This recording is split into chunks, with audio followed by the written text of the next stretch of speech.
말씀은 요한계시록 21장 22절에서 27절까지입니다.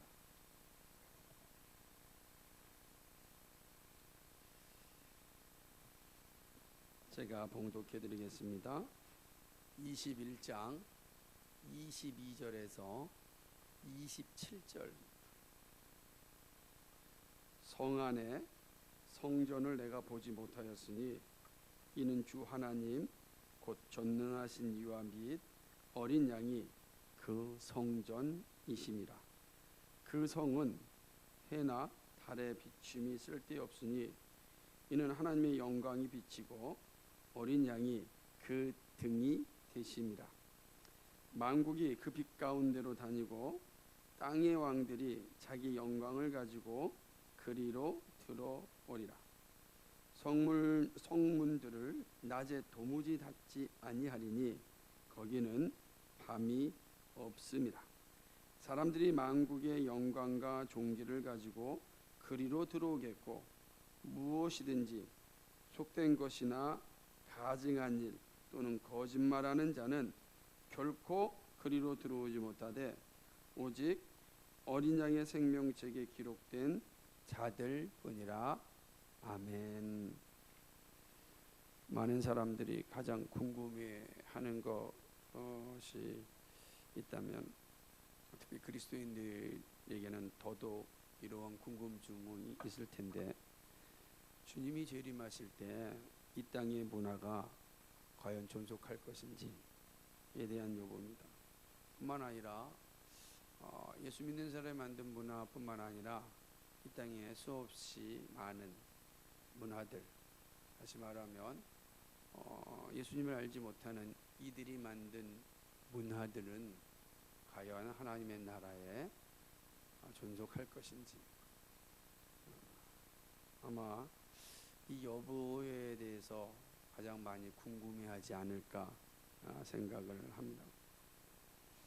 이러한 질문은 늘상 있어왔던 사실 질문입니다. 아주 오래된 질문이고 교회사 가운데 항상 궁금증으로 남아있는 질문 가운데 하나입니다. 이것은 하나님 나라의 연속성과 불연속성의 관점에서 있어왔던 질문입니다. 더구나 성경도 이 두 부분에 대하여 다 말씀하고 있는 것처럼 보이기 때문입니다. 어떤 본문은 불연속적으로 보이고 어떤 본문은 연속적으로 이게 보이는 본문이 있습니다. 아마 대표적인 말씀은 베드로전서 3장 10절과 13절 말씀을 보게 되면 새하늘과 새 땅은 불연속성처럼 보입니다. 모든 것이 다 불에 타 없어지고 다시 새롭게 된다. 그거 본다면 지금 이 땅에 존재하는 것은 없어질 것이다. 다 사라질 것이고, 그리고 새하늘과 새 땅, 신천 신지가 오면 모든 것이 개벽되어 새롭게 될 것이다. 이야기합니다. 제가 쓰는 단어 중에 우리나라 토속 종교인 증산교에서는 개벽이란 말을 쓰고, 그리고 이단인 신천지에서는 신천지란 말을 써서 제가 다 그리고 신천 신지라고 요즘 쓴다고 합니다. 참 새하늘과 새 땅을 그냥 한문으로 얘기하면 신천지인데, 그럼 신천지 그럼 이상할 것 같다 그래서 신천 신지라고 쓴다고 합니다. 마음이 아프죠. 그러나 우리도 잘 이해하면서 오해 없이 들어야 될 것입니다. 많은 어떤 전천전설을 믿고 있는 이들은 새하늘과 새 땅이 이루어지게 되면 모든 것이 새로워질 것이다, 이렇게 이야기를 합니다. 특별히 세대주의적 전천전설을 믿는 사람들 혹은 시한부 종말론을 믿는 사람들은 지금의 모든 문화는 다 불로 없어지고 다시 새하늘과 새 땅이 온다고 생각합니다. 그러니 더 이상 이 땅의 것에 집착하지 말라고 말합니다. 그러면서 이 땅의 것이 어쨌든 다 사라질 건데 뭘 그거로 집착하느냐, 그러니 그 모든 재산을 다 교회에 바치라, 이렇게 미혹합니다. 없어질 건 자기는 왜 가지려고 그러는지 모르겠어요. 이게 이제 시한부 종말론자들이 했어요. 다가올 미래를 대비하라는 다미 선교에도 그랬고, 아니 각종 이 시한부 종말론자들은 이 땅의 것들은 다 무의미 아니 다 교회로 바치라 이렇게 미혹하였습니다. 하지만 이렇게 생각하는 것은 다시 말하면 이러한 무지는 계시록 전체에 대한 바른 이해를 가지지 않았기에 생긴 문제입니다. 계시록 전체뿐만 아니라 성경 전체가 무엇을 말하고 있는지 구속사적인 관점에서 바른 이해를 갖고 있지 않아서 생긴 무지라고 할 수 있습니다. 특별히 오늘 본문 말씀에 대한 바른 이해를 가지고 있지 않아서 생긴 결과라고도 말할 수 있습니다. 새하늘과 새 땅은 연속성과 불연속성의 관점에서 보아야 합니다. 연속성의 관점에서 생각한다면 하나님 나라에서도 나는 여전히 나일 뿐입니다. 그죠? 내가 다른 사람이 되지 않아요. 여전히 하나님 나라는 나는 나이죠. 그런 측면에서는 연속성이 있는 겁니다.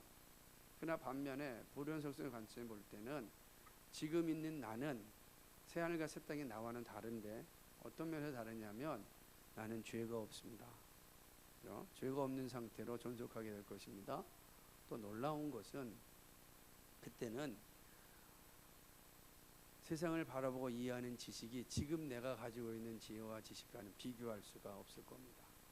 결코 속아 넘어가지 않을 겁니다. 사람들의 선동에 노아내동하지도 않을 것입니다. 정확한 분별력과 진리를 가지고 있을 것입니다. 그래서 사도 바울은 그렇게 얘기했습니다. 지금은 거울과 거울을 보는 듯이 희미하지만 그때에는 얼굴과 얼굴을 보듯이 선명할 것이다. 선명한 지식을 갖게 될 겁니다. 전혀 다르죠. 그런 측면에서 불연속성이라고 할 수 있습니다. 바로 이러한 관점에서 오늘 우리 시대의 이 문화, 우리 시대의 문화의 업적에 대해서 바른 이해를 가져야 하는 것입니다. 그렇게 될 때 현재의 삶에 대한 사명 의식도 더욱더 분명하게 가질 수 있습니다. 내가 이 땅에서 어떻게 살아야 하는지, 무엇을 위하여 살아야 하는지, 왜 살아야 하는지라는 이런 기본적 질문에 대하여 정확한 답을 가질 수 있습니다. 본문을 한번 살펴보겠습니다. 우리는 앞선 말씀 9절과 21절까지는 거룩한 성, 거룩한 도시 예루살렘에 대해 말씀하셨습니다. 그죠? 우리가 거룩한 성이라고 한 것은 도시라라는 표현을 강조하였고 본문이 그렇게 이야기하고 있는 겁니다. 거룩한 도시 예루살렘은 완전한 교회입니다. 그리고 이 완전한 교회인 거룩한 도시 예루살렘에는 12보석들로 가득 찬 도시입니다. 그런데 그 12보석은 바로 거룩한 성도들입니다. 여러분 이 모습은 두고두고 생각해야 됩니다. 거룩한 교회는 거룩한 성도들이 모여 있습니다. 거룩하다라고 하는 것은 미움, 다툼, 시기, 질투가 없는 것이죠. 거룩하다고 하는 것은 죄에서 자유한 것이죠. 거룩한 것은 서로가 하나님의 형상으로서의 극존중이 있는 것입니다. 물질의 유무에 따라서 지식의 어떤 차별에 따라서 차별이 생기는 것이 아니다라고. 그래서 우리는 다양한 보석으로서 존재하는 거죠. 다양한 보석으로 존재하지만 그 보석으로서 완전한 교회를 이루는 겁니다. 그리고 지금 우리는 그 완전한 교회를 이루기 위하여 그리스도의 거룩한 은혜로 우리는 자라가고 있는 겁니다. 보석으로 계속 깎여가고 있는 거죠. 원석이 계속 깎여서 정금같이 나오는 보석이 되는 겁니다. 여러분 그렇게 생각하고 있습니까? 내가 거룩한 보석이라는 거, 그리고 옆에 있는 분이 나와 동일한 보석이라는 거. 그래서 저는 생각합니다. 보석의 눈에는 보석만 보이죠. 그렇게 생각하는 거예요. 여러분 꼭 인식하고 있어야 됩니다. 그런데 오늘 22절과 27절 말씀은 이러한 영광을 누리는 자와 그렇지 못한 자에 대해 말씀합니다. 그러니까 이러한 영광, 다시 말하면 거룩한 보석으로서의 영광을 누리는 자가 있고, 거룩한 보석으로서 결코 그 영광을 누리지 못하는 자가 있음을 말씀합니다. 이게 되게 중요한 것을 지금 말씀하고 있는 거죠. 아무나 거룩한 성도가 되는 것이 아니라는 사실입니다. 이 사실이 우리의 신앙을 다시금 생각하게 됩니다. 자세히 살펴보겠지만, 거룩한 성도는 오직 어린 양의 생명책에 기록된 자만이 될 수 있기 때문에 그렇습니다. 근데 모두가 어린 양의 생명책에 기록되지 않습니다. 오직 하나님의 은혜로 말미암아 거듭난 자만이 어린 양의 생명책에 기록되고, 그 자만이 거룩한 보석으로서의 교회를 완성하기 때문에 그렇습니다. 22절을 보게 되면 거룩한 도시 안에 있는 성전을 말씀합니다. 성 안의 성전을 내가 보지 못하였나니, 이렇게 이야기합니다. 사도 요한은 거룩한 도시는 보았으나 도시 안에 성전을 보지 못하였다고 말씀합니다. 왜 이 말을 하였을까 생각을 해야 됩니다. 이것은 이스라엘의 성전의 모습을 생각하게 합니다. 예루살렘 성 안에는 예루살렘 성전이 있었습니다. 이스라엘 공동체 안에는 성막이 있었습니다. 성전, 성막은 이스라엘에게서 어떤 의미를 가지고 있습니까? 거룩하게 구별된 곳입니다. 뿐만 아니라 성전과 성막은 어떤 의미를 가지고 있습니까? 하나님께서 그곳에서 자신의 백성들, 자신의 자녀들을 만나는 곳입니다. 그러니까 하나님 어디서 만나죠? 성전에서만 만나요. 다른 데서 만나요. 성전에서만 만나죠. 그래서 항상 성전에 하나님의 임재로 가득한 것은 가장 큰 영광으로 설명하고 있는 것입니다. 그렇게 생각한다면 이스라엘의 중심은 예루살렘입니까? 예루살렘 성전입니까? 성전이죠. 예루살렘 성이 아니라 예루살렘 성전이 바로 이스라엘의 그 중심인 것입니다. 그런데 사도 요한이 그 성전을 보지 못한 것입니다. 그 이유가 무엇입니까? 사도 요한이 보지 못한 이유는 거룩한 손의 성전이 더 이상 필요하지 않기 때문입니다. 거룩한 도시에는 성전이 더 이상 필요하지 않습니다. 왜 그러냐면 삼위 하나님이 바로 성전이기 때문입니다. 하나님 자체가 성전이기 때문에 구별된 성전이 필요하지 않습니다. 21절 하반절에 말하기를 거룩하신 하나님과 어린 양이 그 성전이라고 말씀합니다. 그러므로 이 거룩한 도시 예루살렘은 그 자체가 바로 하나님이 임재하시는 성전이라고 할 수 있습니다. 이제 성전과 성이 분리되지 않습니다. 또 그 자체로 성이자 성전이기 때문입니다. 하나님은 어디에서나 함께 하십니다. 그러므로 따로 구별된 성전이 필요하지 않습니다.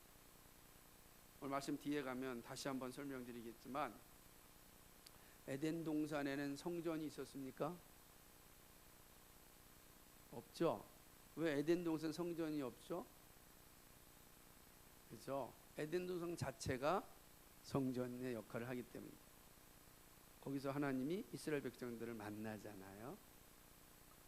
죄로 질무로 말미암아 성전이 어떻게 되죠? 에덴 동산이 가로막히잖아요. 천사들을 통하여서 생명나무를 어떻게 합니까? 막잖아요. 들어오지 못하도록. 여러분 이거 말씀 잘 기억해야지 오늘 말씀 뒷부분에 가서 다시 연결되어집니다. 그게 되게 중요한 거예요. 그리고 성전이란 건 어떤 의미를 가지고 있는가? 하나님 백성들을 만나는 곳이에요. 근데 새 예루살렘 도시에는 성전이 없습니다. 그 자체가 하나님의 성전이기 때문에 그렇습니다. 하나님은 어디서나 백성들과 만나는 곳입니다. 그러므로 구별된 성전이 필요하지 않습니다. 당연히 사도 요한은 성전을 볼 수가 없었습니다. 또한 성전인 이 거룩한 예루살렘은 해와 달의 비침이 필요 없습니다. 하나님의 영광과 어린 양이 즉 해와 달의 역할을 하기 때문입니다. 아니, 더 정확하게 이야기한다면 해와 달의 그 빛보다 하나님의 영광의 빛이 더 강렬하기 때문입니다. 그러므로 더 이상 해와 달이 역할을 할 필요가 없죠. 그죠? 그 빛이 더 강렬하기 때문에 그런 것입니다. 하나님은 자연적인 해와 달이 필요 없는 영원한 영광입니다. 이것은 이사야 선지자가 말씀하신 예언의 성취입니다. 이사야서 60장 19절과 20절 말씀은 장차 이루어질 영광의 나라를 예언하면서 이렇게 이야기합니다. 이사야서 60장 19절 20절입니다.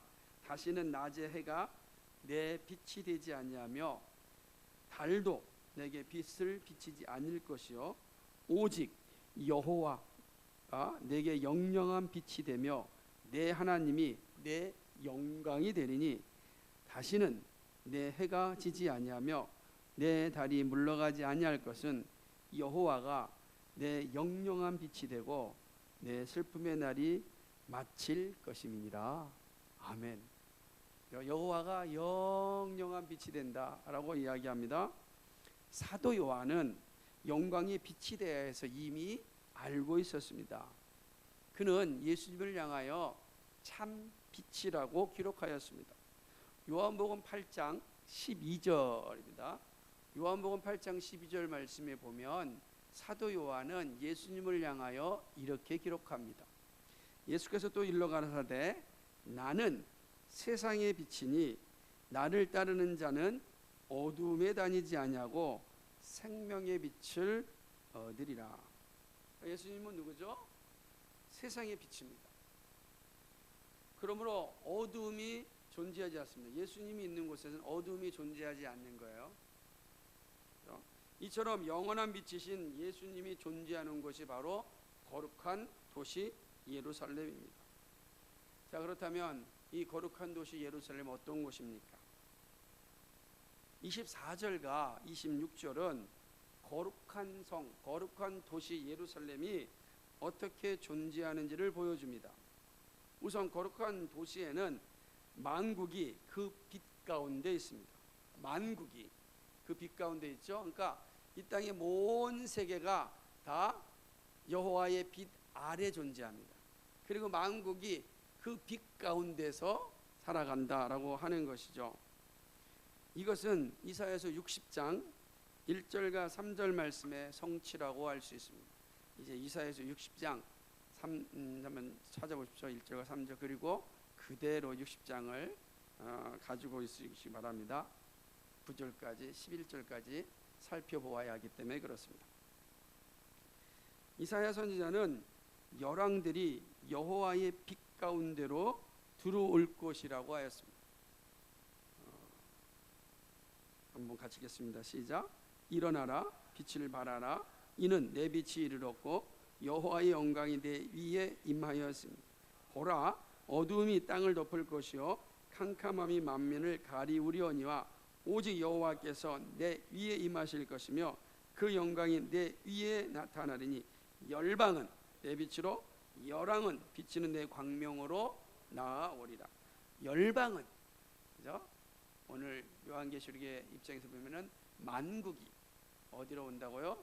바로 하나님의 광명으로 나올 것이다. 하나님의 빛 가운데로 들어올 것이다. 이렇게 말씀하고 있습니다.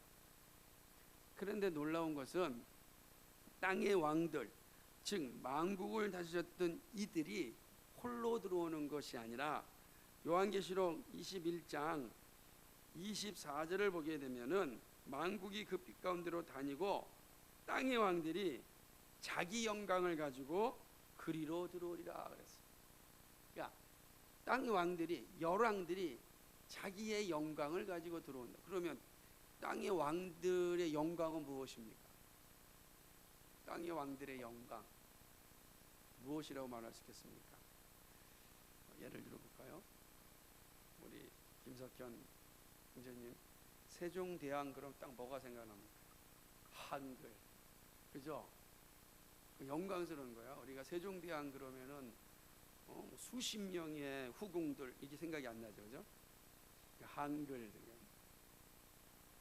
영광이라고 하는 건 뭐냐면 그가 땅에서 만들어냈던 문화적 업적들을 의미하는 겁니다. 그러니까 그 문화적 업적들을 가지고 이제 하나님 나라로 오는 것입니다. 이것이 바로 왕들의 영광이죠.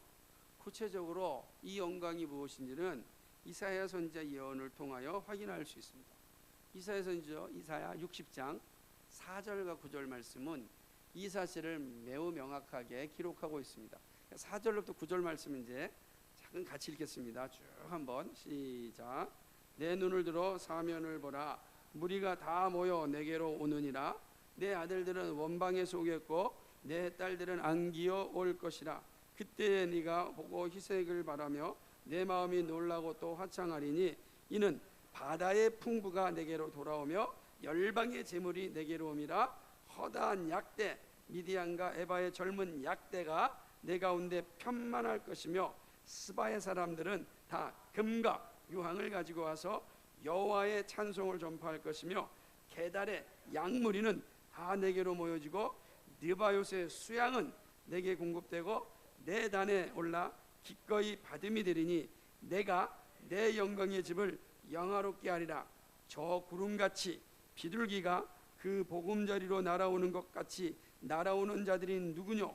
곧 섬들이 나를 앙망하고 다시스의 배들이 먼저 이르되 원방에서 네 자손과 그 은금을 아울러 신고 와서 내 하나님 여호와의 이름에 드리려 하며 이스라엘의 거룩한 자에게 드리려 하는 자들이라. 이는 내가 너를 영화롭게 하였음이니라. 아멘. 눈을 들여 사면을 볼 때 어떤 일이 납니까?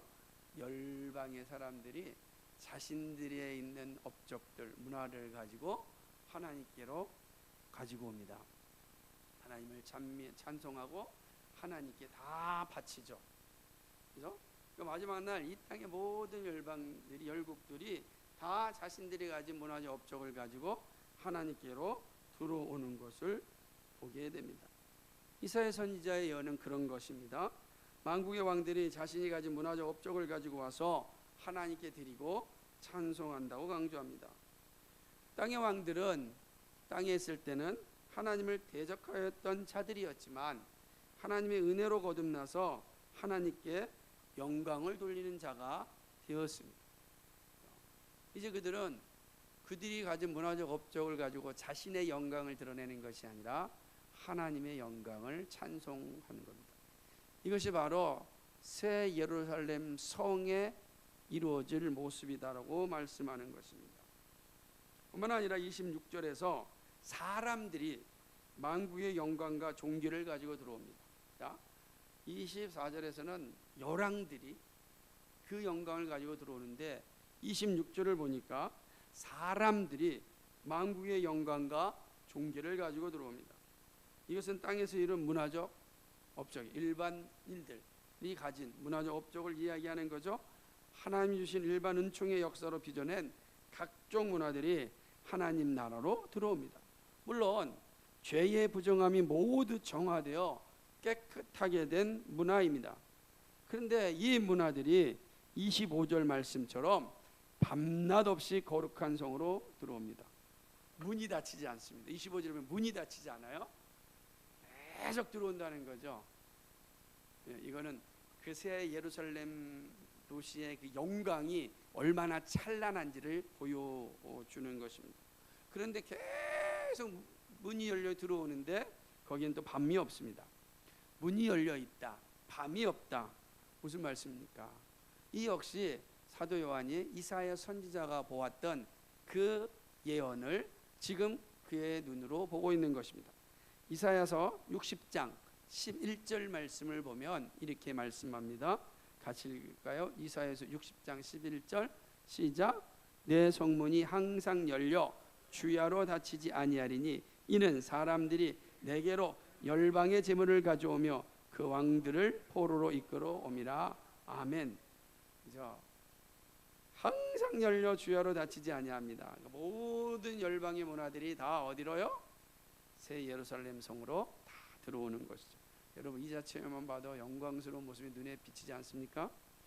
이 말씀에 대해서 노버트 마운스는 문이 항상 열려 있는 것은 악이 멸망했기에 안전을 위한 조치가 더 이상 필요 없어졌기 때문이라고 이야기합니다. 매우 의미 있습니다.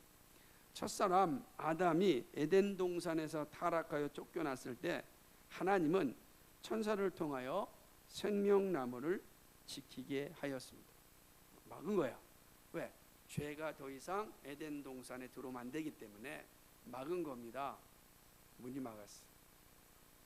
이 나하트 하헤렙이라고 하는 생명나무, 이 천사들이 생명나무를 지키는 겁니다.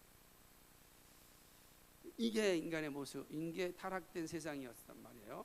그러니까 나하트 하헤렙, 이 생명나무를 지키는 군사들이 있었단 말입니다.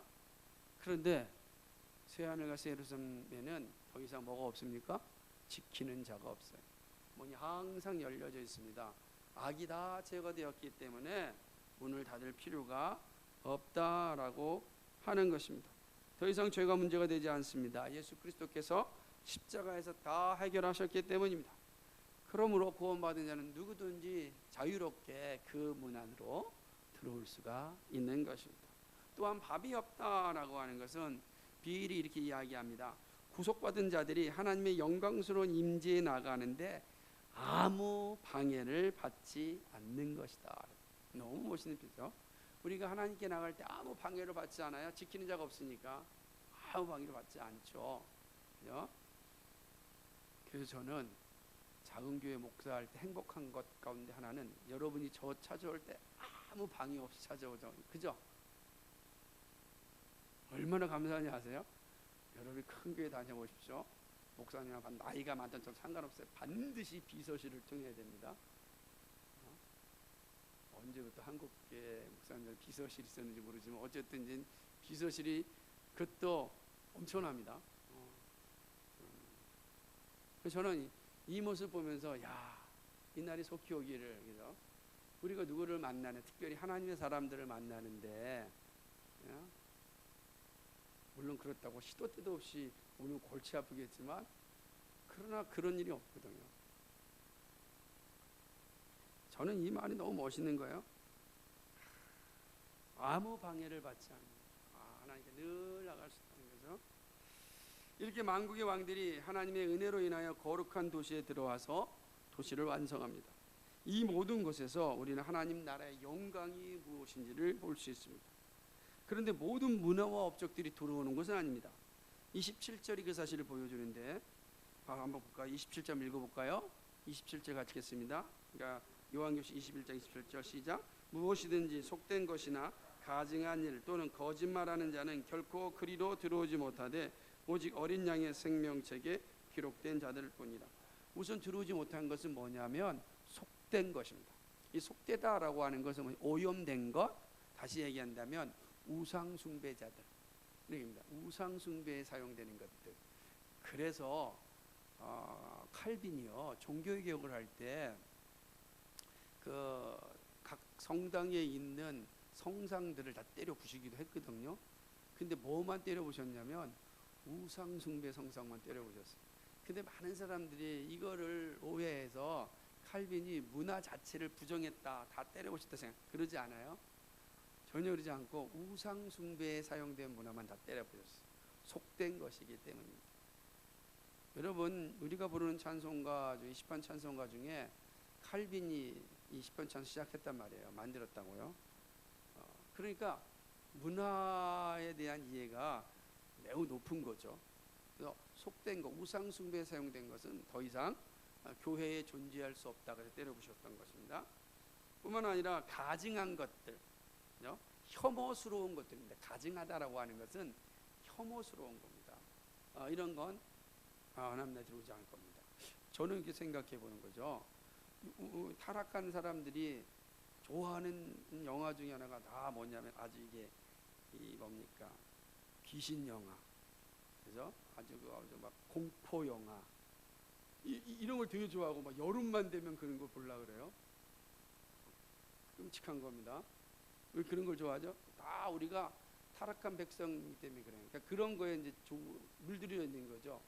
물들어져 있어요. 그걸 왜 좋아하죠? 그걸 왜 봐야 되죠? 귀신 영화를 왜 봐야 되는 거예요? 그거 보면 시원해진대요. 차라리 귀신이나 살아야지 더 시원하겠죠. 말이 안 되는 거예요. 그게 뭐죠? 그게 왜 그러냐면 우리의 본성 자체가 타락했기 때문에 그걸 즐거워하는 겁니다. 더욱더 가까운 거죠. 하나님의 나라에는 귀신 영화가 틀려지지 않을 겁니다. 있어야 될 이유가 없으니까. 왜? 어둠이 없기 때문에, 밤이 없기 때문입니다. 귀신을 예비되는 건 밤이거든요. 어둠이요, 두려움, 무서움을 얘기하거든요. 근데 그 나라는 더 이상 두려움과 무서움이 없는데 무슨 의미가 있겠습니까? 존재하지 않는. 저는 그렇게 생각합니다. 이 모습이다라고 하는 거죠. 그리고 거짓말하는 자는 결코 들어오지 못합니다. 거짓말의 문화는요 결코 존재하지 않습니다. 그러므로 새 예루살렘 도시는 가짜 뉴스가 존재할까요? 결코 존재하지 않습니다. 하나님이 가장 저주하는 게 뭐냐면 거짓말입니다. 왜죠? 마귀가 누구기 때문에요?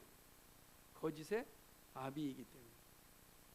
여러분, 하나님 나라에 가장 하나님께 증오하고 반드시 지옥 형벌을 받는 것은 거짓이에요. 거짓말. 그런데 타락한 우리들은 거짓말하는 걸 되게 좋아하잖아요. 그죠? 아이들은 엄마 아빠 속이는 재미로 거짓말하죠. 부부는 서로 속이는 재미로 거짓말하죠.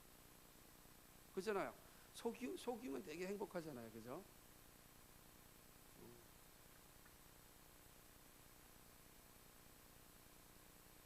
저도 어제 그런 유혹이 막 여기까지 있었어요. 똑같은 거예요. 저도 별보름 인간이. 왜냐하면 갑자기 기운실에서 10월 11월 달에 미국 LA에서 포럼이 있는데 저보러 대표로 갔으면 어떻겠냐라는 문자가 온 거예요. 기분이 좋았겠어요? 안 좋았겠어요? 좋아했을 거예요. 간다니까. 야, 내가 2박 3일인데 갔다 온 2박 3일 갔다가 오는 거예요. 그래서 답을 달라는 거. 제가 답을 못 줬어요. 답을 못 주고 있었어요. 그러면 이제 갈등이 생긴 겁니다. 이걸 어떻게 해야 될까? 그런데 저희 집사람이랑 지혜가 이제 딱 올라가는 거여서 이러다가 말을 했어요. 이렇게 왔는데 어떻게 해야 될까? 그럼 이제 여러분 생각하면은 지금처럼 이윤수 집사님처럼 가세요 이렇게 대답할 것 같죠? 그 얼마나 행복한 가정이에요?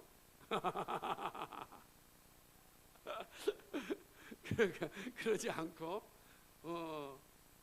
우리 집사람 우리 지혜가 동시적으로 뭐라고 얘기하냐면은 거기서 다 대주는 거예요. 이렇게 그러는 거야.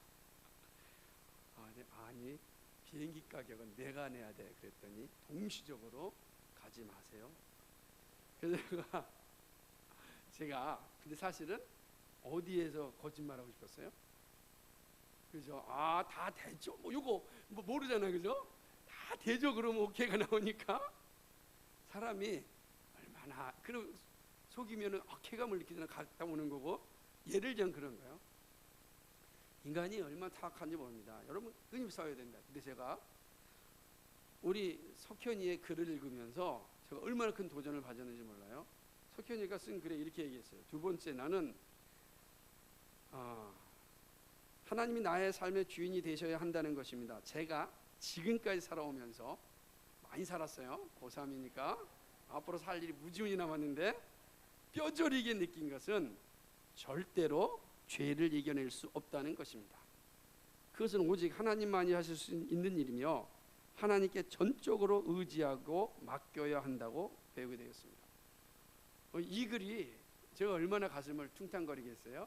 그렇죠. 죄는 결코 내가 이길 수 있는 게 아닙니다. 우리는 얼마든지 속임수를 써서 누군가를 속일 수는 있죠. 그 쾌감 속에 자리할 수 있을지 모르겠지만 그러나 그 죄에 대한 대가는 반드시 치르게 되는 것입니다. 그렇게 되는 겁니다. 그러므로 하나님의 나라에는 거짓의 문화가 존재하지 않아요. 거짓된 자들이 존재하지 않습니다. 그래서 그리스도인들이 가장 싫어해야 될 것 중에 하나가 뭐냐면 거짓입니다. 가짜 뉴스, 거짓말. 이건 아주 분노를 해야 돼요. 제가 아이를 키울 때 다른 때는 매를 안 들었어요. 거짓말하면 정말 폭군으로 변하기도 하였습니다. 있을 수 없는 거죠. 지금 군대 가 있는 현호가 이 설교를 듣지 않으니까 감사하지만 현호가 5살 때인가 6살 때인가 7살 때인가 모르겠어요. 한번 거짓말해서 맨발로 밖으로 쫓아내 버렸어요. 거짓이 집안에 틈타면 안 되기 때문에. 그래서 그냥 그랬더니 현호가 문고리를 잡고 얼마나 간절히 애원을 하든지 용서를 하였지만 거짓 정말 싫습니다.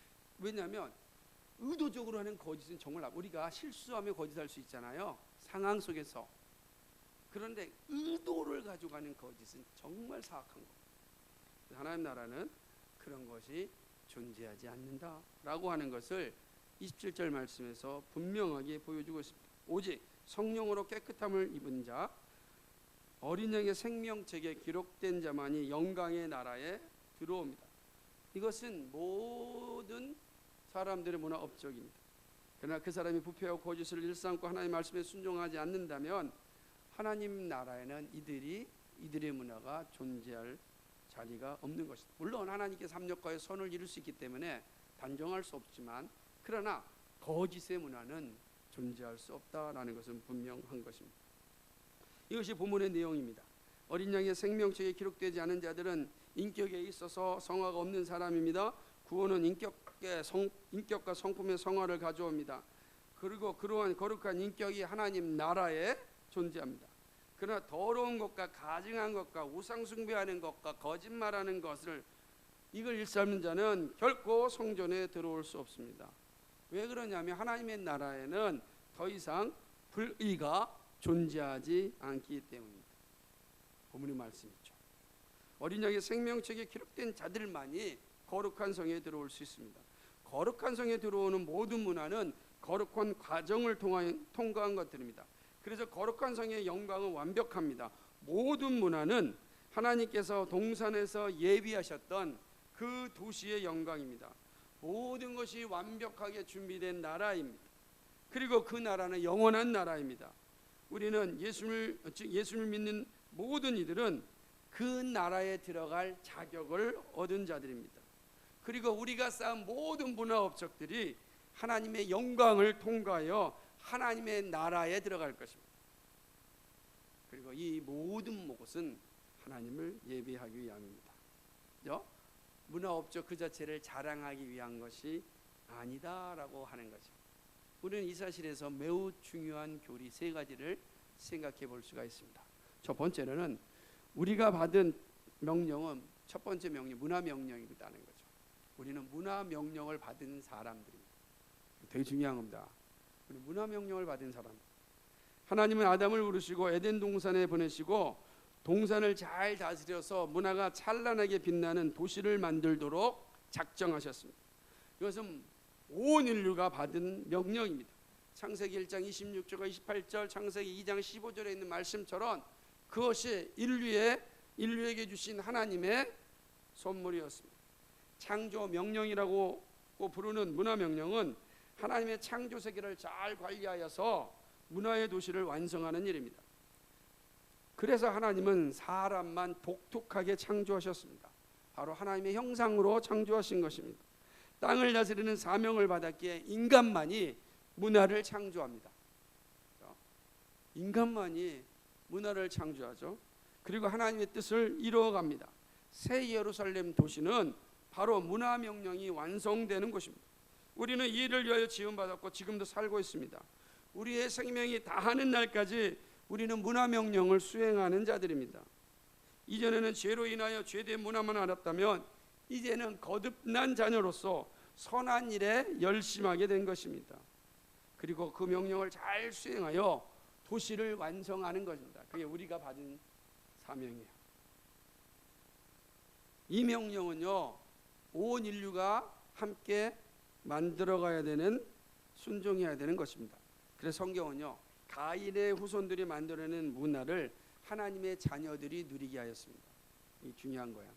그러니까 모든 문화 자체는 하나님께서 우리에게 허락하신 거예요. 그렇죠?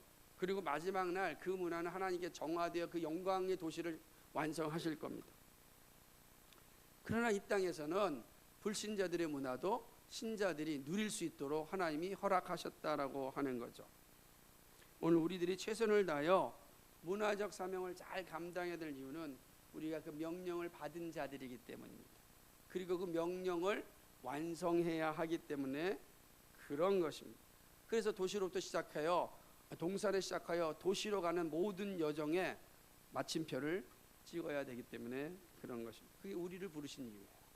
이 중요한 교리입니다. 두 번째는 거룩한 도시에는 거룩한 성도와 거룩한 문화만이 존재합니다.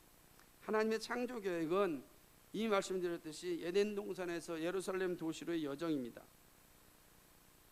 그래서 에덴 동산이 시작된 성전이라고 한다면 예루살렘 도시는 완성된 성전이라고 할 수 있습니다. 성전은 하나님이 자녀들과 만나 함께 거주하는 것입니다. 그러므로 하나님이 함께 계시는 곳에는 거룩한 문화가 존재합니다. 여러분, 이스라엘에요, 성막을 만들 때 하나님께서 일일이 다 말씀하셨어요. 성막은 이렇게 만들어야 된다고 하셨어요. 그래서 이스라엘의 성막은 이스라엘 문화의 최절정입니다. 이스라엘의 모든 문화가 총체적으로 모여 있는 것이 어디냐면 바로 성막이에요. 성막에는 모든 문화가 다 드러납니다. 근데 하나님께서는 그 성막을 짓기 위하여 어떤 일을 하셨냐면 직접 말씀하셨을 뿐만 아니라 가장 창조적인 사람을 세워서 그 일을 수행하게 합니다. 그것이 바로 오홀리압과 부사렐이라고 하는 지혜로운 사람들입니다. 출애굽기 36장 1절에 보면은 하나님께서 이렇게 표현합니다. 부사렐과 오홀리압은 지혜로운 사람이라. 이게 표현하게 지혜로운 사람이다. 여호와께서 지혜와 총명을 부으사 성소에 쓸 모든 일을 할 줄 알게 하셨다. 그죠? 하나님께서 부사렐과 오홀리압을 통하여서 하나 문화의 총합인 성막을 짓게 하신 것입니다. 이 두 사람은 성막을 만드는데 최고의 사람들입니다. 그리고 그 최고의 문화적 업적을 이스라엘 모든 백성들이 누리게 하였습니다. 다 그 누리는 거야. 그리고 그 영광은 어디서 나타납니까? 예루살렘 성전에서 그대로 나타납니다. 근데 성전이 무너지잖아요. 그죠? 그리고 스룹바벨이 제2성전을 짓잖아요. 그때 하나님께서 학개에서 뭐라고 이야기하냐면 지금 성전 말고 앞으로의 성전은 더 찬란할 것이다 라고 이야기. 이전 성전과 저로 다를 거다 얘기해요. 다른 성전의 모습이 어디 기록되어 있습니까? 오늘 우리가 보는 요한계시록 여기 있는 것, 새 예루살렘 도시의 성전이다 라고 하는 거죠. 그런 측면에서 이 새 예루살렘 도시에는 더 이상 어두움을 이끄는 문화가 없습니다. 새 예루살렘 밤이 없습니다. 죄가 없습니다. 밝음이 영원합니다. 이 도시는 오직 구별된 성도만 존재합니다. 거룩한 문화만이 존재할 것입니다. 땅의 왕들이 자기의 영광을 가지고 들어오고 사람들이 만국의 영광과 존귀를 가지고 들어옵니다. 하나님을 대적하였던 이들이 자신의 문화를 하나님께 바칩니다. 하나님께 영광을 돌리고 그들이 주의 자녀가 되어집니다. 그리고 거룩하게 구별된 그 문화는 하나님을 온전히 찬양하고 경배합니다. 물론 어떻게 그 나라에 온전히 완성될지는 우리 모두가 보게 될 것. 지금 모르지만 반드시 보게 될 것입니다. 이렇듯 새 예루살렘은 문화의 연속성 가운데 있는 것도 사실입니다. 동시에 불연속성 가운데 있기도 한다라고 하는 거죠. 우리가 이 사실을 잘 기억해야 됩니다. 그러나 마지막 가장 중요한 교리가 있습니다. 그것은 바로 문화의 목적입니다. 그것은 하나님을 예배하기 위함입니다. 이 땅의 문화는 하나님의 성전에서 영광스럽게 존재하게 될 것입니다. 이렇게 하여 동산에 시작된 영광은 마침내 새 예루살렘 도시에서 완성되어집니다. 그런데 문화의 목적은요, 동산과 도시와 동일하다는 거예요. 그것은 하나님을 영화롭게 하기 위함입니다. 모든 것이 하나님께로 왔음을 찬양하기 위함입니다.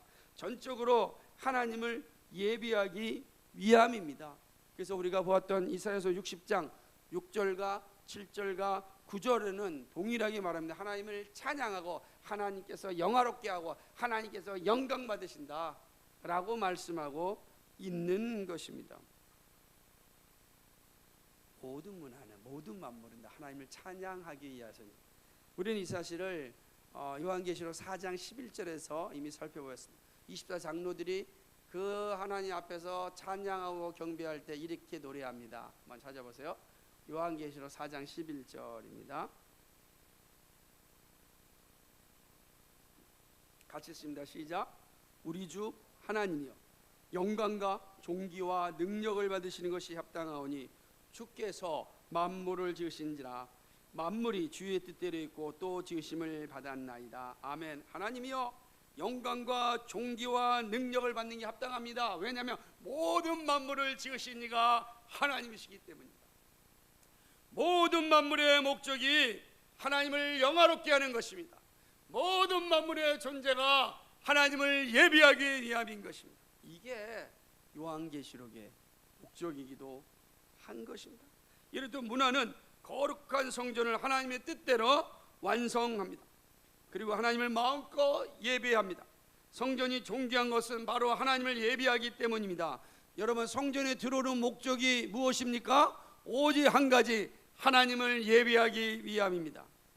그런 의미에서 새 예루살렘의 영광은 바로 하나님을 예배하는 데 있어요. 하나님을 예배하는 데 사용되지 않는 문화라는 아무 가치가 없는 것입니다. 모든 문화는 하나님의 영광을 높이고 하나님의 위대함을 예비하기 위하여 존재합니다. 그것은 지금 이 땅에 문화가 존재하는 이유이기도 합니다. 우리가 존재하는 이유이기도 합니다. 죄로 인하여 하나님을 예배하는 것이 아니라 하나님을 예배하는 것을 방해하는 문화가 지금 이 땅에 만연되어 있습니다. 그러나 문화의 참 목적은 하나님의 지혜와 영광을 나타내는 일입니다. 그죠? 지금은 죄로 인하여서 하나님을 예배하는 일에 방해가 되는 문화가 너무 많은 거야. 하나님께서 문화를 준 것은 하나님을 예배하기 위한 건데 예배를 방해하는 문화가 너무 많다라고 하는 것입니다. 그러니까 문화의 사명을 감당하지 못하는 것이죠. 제가 예전에 부목사실을 청년부 할 때 교회 드럼이 와 있었습니다. 그 조그만 여기 요만한 공간이니까 이만한 공간에 드럼 한번 친다고 생각해요. 드럼이 나쁘다는 게 아니라 드럼을 한번 친다고 생각해 보시죠. 얼마나 시끄러운지 몰라요. 또 기가 막힌 연주자라면 잘 하겠지만 또 청년들이 그런 기가 막힌 연주자는 아니지 않습니까? 다 열정적 연주자지. 때리고 부시는 데지만. 근데 제가 이렇게 봤어요. 놀라운 것은 드럼 소리가 커지기 시작하면은 앉아있는 청년들이 입을 열어 찬양하지 않아요. 그냥 앞에 있는 사람 연주만 하지. 그래서 제가 이건 아닌 것 같다. 우리의 목소리가 함께하여 찬양하게 하는 게 이 드럼이라든지 악기의 목적인데 우리가 함께 하나님을 찬양하는 걸 방해한다고 한다면 이 악기의 목적이 상실된 거예요. 그러므로 악기가 악기로서의 그 목적을 잘 감당할 수 있도록 우리가 해야 한다. 그래서 그 다음부터는 해서 소리를 좀 죽이고 칸도 만들고 그래서 그 악기가 온 성들이 함께 찬양하는 일에 함께 사용될 수 있도록 한 겁니다. 문화의 목적이 뭐냐? 하나님을 예배하게 합니다. 예배하게 합니다. 이게 중요한 거죠.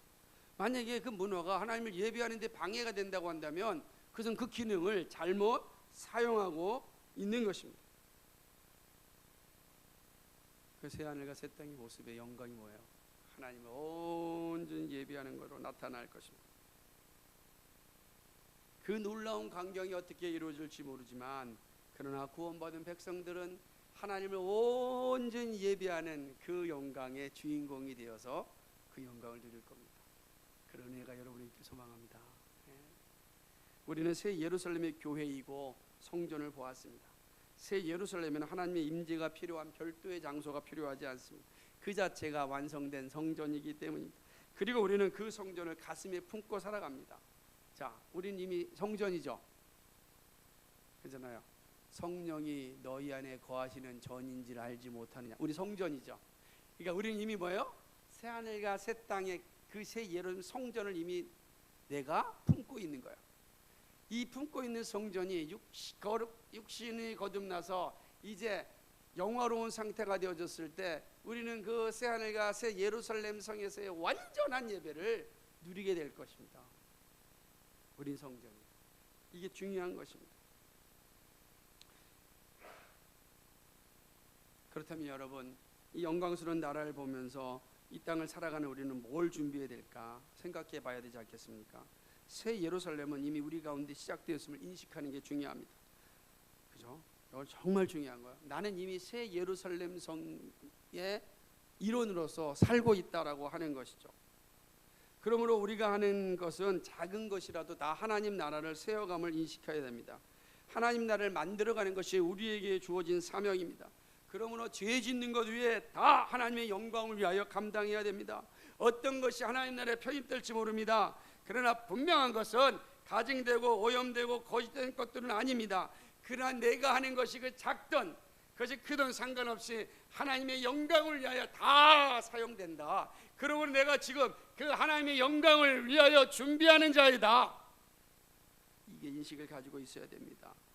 그러므로 하나님께 간구해, 하나님 지혜를 주십시오. 하나님 명철을 주십시오.